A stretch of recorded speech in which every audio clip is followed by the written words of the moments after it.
కథాలోకంకి స్వాగతం. ఈ కంటెంట్ మీకు నచ్చినట్టయితే లైక్ చేయండి, మీ బంధుమిత్రులకి షేర్ చేయండి. ఇప్పటి వరకు సబ్స్క్రైబ్ చేసుకోకపోతే సబ్స్క్రైబ్ బటన్ నొక్కండి, అదేవిధంగా బెల్ ఐకాన్ని కూడా నొక్కండి. జై హింద్ మిత్రులారా. జమ్మూ కాశ్మీర్లో ఇటీవల ఒక చాలా కీలకమైనటువంటి ప్రధానమైనటువంటి సంఘటన జరిగింది. దేశం దాని మీద పెద్దగా దృష్టి పెట్టకపోవడానికి కారణం ఏంటంటే ఇటీవలి కాలంలో చాలా శరవేగంగా జాతీయ అంతర్జాతీయ పరిణామాలు సంభవిస్తున్నాయి. డొనాల్డ్ ట్రంప్ యొక్క టారిఫ్ వార్ భారతదేశం మీద, దాని మీద మన దృష్టి ఉంది. అదేవిధంగా షాంఘై కోఆపరేషన్ ఆర్గనైజేషన్లో నరేంద్ర మోదీ, వ్లాదిమిర్ పుతిన్, అదేవిధంగా షీ జిన్పింగ్లు కలిసి సమావేశం కావడము, ఆ ఫోటోలు వైరల్ కావడము, ఆ సమావేశం నుంచి వచ్చినటువంటి సందేశము, ఇవి వార్తా విషయాలనే. దాంతోపాటు బీహార్లో స్పెషల్ ఇంటెన్సివ్ రివిజన్ పేరిట బంగ్లాదేశీ, రోహింగ్యా, నేపాలీ, విదేశీ చొరబాటుదారుల పేర్లను ఓటర్ల నుంచి లిస్టు నుంచి తొలగించడం జరిగింది. ఉపరాష్ట్రపతి ఎన్నిక 9వ తారీఖు జరగబోతోంది. దానికి సంబంధించి కూడాను రాజకీయాలు వేడెక్కి ఉన్నాయి. క్యాంప్ రాజకీయాలు నడుస్తున్నాయి, విందు రాజకీయాలు నడుస్తున్నాయి. ఓటింగ్ ఎలా వేయాలి అన్నది ట్రైనింగ్ ఇస్తున్నారు. దేశమంతటా కూడా వరదలు చాలా బీభత్సాన్ని సృష్టించాయి. దక్షిణాదిలో, ఉత్తరాదిలో. దక్షిణాదిలో అయితే మన కామారెడ్డి వంటి ప్రాంతాలు పూర్తిగా జలమగ్నం అయిపోయినాయి. వీటి మీద మొత్తం దేశం దృష్టి ఉండడం వల్ల కశ్మీర్లోని ఈ పరిణామము పెద్దగా అటెన్షన్ని పొందలేకపోయింది. కానీ ఈ సంఘటన ఏదైతుందో ఈ సంఘటన అనేక పాఠాలు చెప్తుంది. జమ్మూ కాశ్మీర్లో, ముఖ్యంగా కశ్మీర్ వ్యాలీలో హజరత్ బల్ అనేటటువంటి ఒక మసీదు ఉంది. ఆ మసీదు ప్రత్యేకత ఏంటంటే ఆ మసీదులో పైగంబర్ మహమ్మద్ గారి వెంట్రుక ఒకటి ఉంది అని చెప్తారు. దాన్ని మోయే ముకద్దస్ అంటారు. ముకద్దస్ అంటే పవిత్రమైనటువంటి, మోయే వెంట్రుక అన్నటువంటి అర్థం వస్తుంది. పైగంబరు గారి పవిత్రమైనటువంటి ఒక అవశేషము ఉంది కాబట్టి దానిని చాలా పవిత్రమైనటువంటి మసీదుగా భావిస్తారు. జమ్మూ కాశ్మీర్లో చాలా పెద్ద సంఖ్యలో అక్కడికి వెళ్తారు.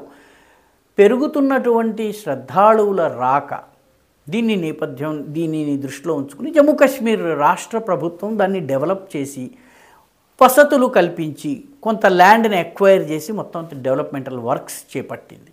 ఈ మొత్తం వర్క్స్ పూర్తయిన తర్వాత ప్రజలు హర్షించారు, పత్రికలు హర్షించాయి, ప్రభుత్వంలో ఉన్నటువంటి ఉమర్ అబ్దుల్లా హర్షించారు. మొత్తం జమ్మూ కాశ్మీర్లో వెళ్తున్నటువంటి అక్కడికి వెళ్తున్నటువంటి వాళ్ళందరూ కూడా చాలా మంచి అరేంజ్మెంట్స్ చేశారని చెప్పి అభినందించారు. కానీ గత శుక్రవారం నాడు హజరత్ బల్లో ఒక చిన్న ఇష్యూని తీసుకుని హఠాత్తుగా భగ్గుమనిపించారు. దానిలో బయట శిలాఫలకం ఉంది. ఆ శిలాఫలకంలో ఎవరు ప్రారంభించారు, ఏమిటి, ఇవన్నీ ఉన్నాయి. భారత ప్రభుత్వ చిహ్నంగా ఆ 3 సింహాల ముద్ర ఉంది.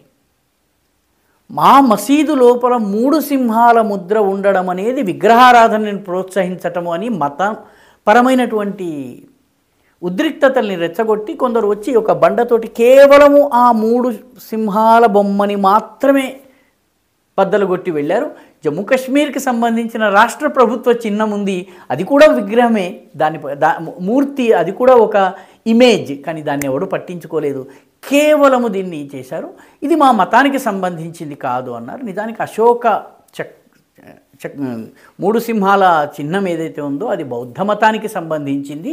ఈ దేశంలోని అత్యంత మైనారిటీల్లో ఒకరిదైనటువంటి బౌద్ధ చిహ్నాన్ని యావత్ దేశము గుర్తిస్తోంది. అది భారత ప్రభుత్వపు చిహ్నము. మసీదులో ఈ కట్టడాన్ని పెట్టలేదు. మసీదు బయట ఔటర్ వాల్కి ఈ శంకుస్థాపన చేసిన చోట పెట్టడం జరిగింది. కాబట్టి మసీదు పరిసరంలో లేనటువంటి దానిలో మతాన్ని చూసి మతపరమైన ఉద్రిక్తతల్ని రెచ్చగొట్టడం చాలా చిన్న సంఘటనగా ఉండవచ్చును. ప్రస్తుతం వాళ్ళందరి మీద కేసులు పెట్టారు. కేసులు తొలగించాలి అని చెప్పి ముఖ్యమంత్రి ఉమర్ అబ్దుల్లా అడుగుతున్నారు. అదేవిధంగా మెహబూబా ముఫ్తీ, మాజీ ముఖ్యమంత్రి అడుగుతున్నారు. జమ్మూ కాశ్మీర్లో ఉన్నటువంటి ప్రాంతీయ పార్టీలన్నీ అడుగుతున్నాయి. అంటే ధ్వంసం చేసిన, భారత ప్రభుత్వ చిహ్నాన్ని ధ్వంసం చేసిన వాళ్ళ మీద కేసులు పెట్టొద్దు అంటున్నారు. కేంద్ర ప్రభుత్వం అక్కడ గవర్నర్ ఆ మాట వినలేదు, కేసులు పెట్టారు, అది వేరే విషయము. కానీ దీని ద్వారా ఉద్రిక్తతను సృష్టించేటటువంటి ప్రయత్నం జరుగుతోంది. షేక్ అబ్దుల్లా విగ్రహం ఉంది, విగ్రహాన్ని అంగీకరించినటువంటి మతస్థులు షేక్ అబ్దుల్లా విగ్రహాన్ని ఎలా అంగీకరిస్తున్నారు?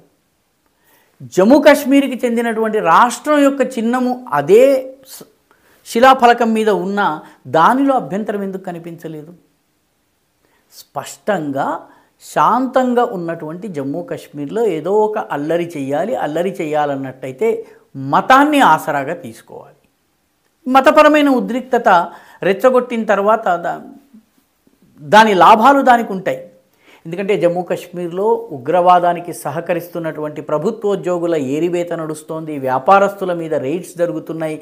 జమాతే ఇస్లామీ మత విద్యతో పాటు పాకిస్తాన్ అనుకూల ధోరణిని పెంచే ప్రయత్నం చేస్తుంటే 200కు పైబడి స్కూళ్లను ప్రభుత్వం టేకోవర్ చేసింది. ఉగ్రవాదాన్ని కూకటి వేళ్లతో పెకలించి వేస్తోంది. ఈ సమయంలో ఏదో ఒకటి చేసి మళ్ళీ కథనాన్ని మార్చాలి, నెరేటివ్ని మార్చాలి. అందులో భాగంగా ఈ దాడి జరిగింది. నిజానికి హజరత్ బల్ని గతంలో కూడా వాడుకోవడం జరిగింది.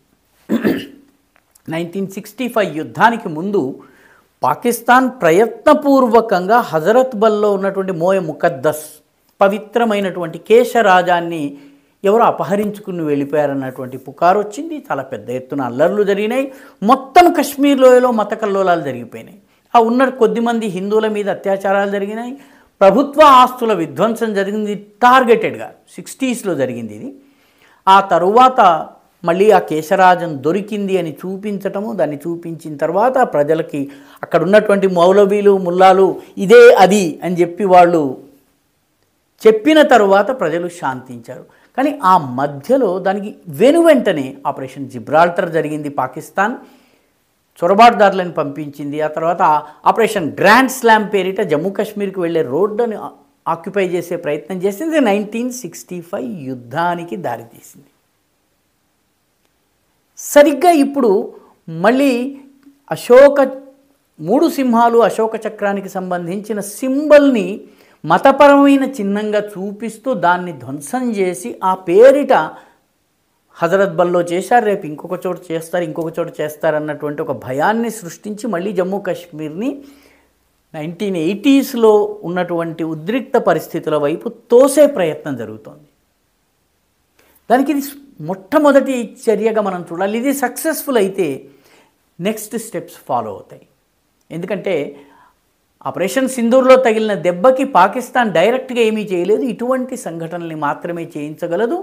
అగ్గిపుల్లల్లా భగ్గుమని బుర్రలేనటువంటి కొంత మత ఉద్రిక్తతలు ఉన్నటువంటి మతోన్మాదం తలకెక్కినటువంటి వాళ్ళు ఈ రకమైనటువంటి అల్లరి చేస్తారు. చేయించిన వాడు దొరకడు, చేసిన వాడి మీద కేసులు ఉంటాయి.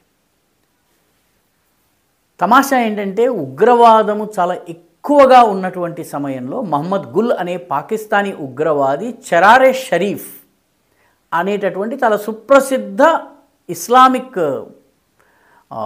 మసీద్ అది, దానిని కాల్చేశారు, పూర్తిగా ధ్వంసం చేశారు. దానిని కాపాడేందుకు భారత సైన్యము మహమ్మద్ గుల్ మీద కాల్పులు జరపలేదు, ఎందుకంటే దానికి ఏదన్నా నష్టం వాటిల్లుతుందేమోనని. కానీ ఉగ్రవాది ఇస్లాం పేరు చెప్పినటువంటి మహమ్మద్ గుల్ అనేటటువంటి ఉగ్రవాది చరారే షరీఫ్ని పూర్తిగా దగ్ధం చేసి పారిపోయాడు. చరారే షరీఫ్ని దగ్ధం చేసినప్పుడు జమ్మూ కాశ్మీర్లో ఈ శ్రద్ధాళులని చెప్పుకుంటున్నవాడు ఒక్కడు రోడ్డు మీదకి రాలేదు. ఉగ్రవాది చేసింది సరైనదే అన్నటువంటి వాదన మాట్లాడారు. హజరత్ బల్ విషయంలో అంటే అక్కడెక్కడో స్విచ్ చేస్తే ఇక్కడ అల్లరి చేసేటటువంటి శక్తులు జమ్మూ కాశ్మీర్లో ఇప్పటికీ ఉన్నాయి. డెవలప్మెంట్ ఎంత చేసినప్పటికీ, ప్రజాస్వామ్యాన్ని ఎంత తెచ్చినప్పటికీ, అక్కడ ప్రభుత్వం ఎన్ని ప్రయత్నాలు చేస్తున్నప్పటికీ ఈ బీజాలు కలుపు మొక్కలు పొలాల్లో మిగిలినట్టుగా ఇంకా మిగిలే ఉన్నాయి, ప్రజల్ని రెచ్చగొట్టే ప్రయత్నం చేస్తున్నాయి. ఇది ఏ రూపాన్నే తీసుకోవచ్చు.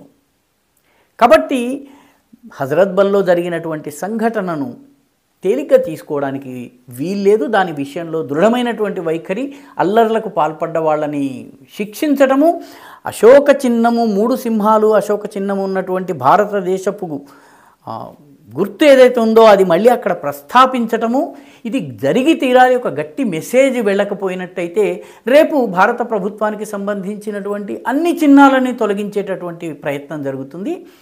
ఆగస్టు 15నో లేకపోతే జనవరి 26నో త్రివర్ణ పతాకాన్ని ఎగరేసి మభ్యపెట్టి ఈ రకమైనటువంటి ఉద్రిక్తతల్ని సృష్టించే ప్రయత్నము కశ్మీర్లో జరుగుతుంది. ఇది గుర్తించవలసినటువంటి అవసరం ఉంది. దీనిపైన కఠినమైనటువంటి చర్యలు తీసుకోవలసినటువంటి అవసరం ఉంది. ఈ వీడియో మీకు నచ్చినట్టయితే లైక్ చేయండి, షేర్ చేయండి, ఈ ఛానల్కు సబ్స్క్రైబ్ చేయండి. మీ అభిప్రాయాన్ని కమెంట్ల రూపంలో తప్పనిసరిగా పంపించండి.